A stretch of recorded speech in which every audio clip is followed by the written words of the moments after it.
বাবুটা করে, বাবুটা তো মাথায় অনেক কিছু রাখতে হয়। আর কল্লোলের কথা আমি বলি, আমার 2004-এ রবীন্দ্রনগরে আমার বিয়ে হয়ে যায়। তখন কল্লোল ছোট, মানে ছোট না,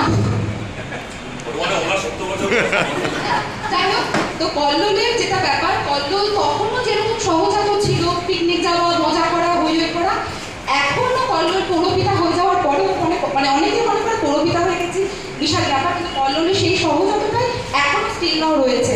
কোনো বিপদ যখন শাশুড়ি অসুস্থ হয়েছে, শ্বশুর অসুস্থ হয়েছে, বা কোনো কারণে অ্যাম্বুলেন্স দরকার, কিছু দরকার, কল্লোল এই দরকার, ঠিক আছে, ওরা কিছু চিন্তা করতে হবে না। শ্বশুর এই রিসেন্ট মারা গেলেন, তখনও আমার দরকার ছিল গাড়ি, কল্লোলকে ফোন করা হলো, কল্লোল সঙ্গে সঙ্গে পাঠিয়ে দিলে। এই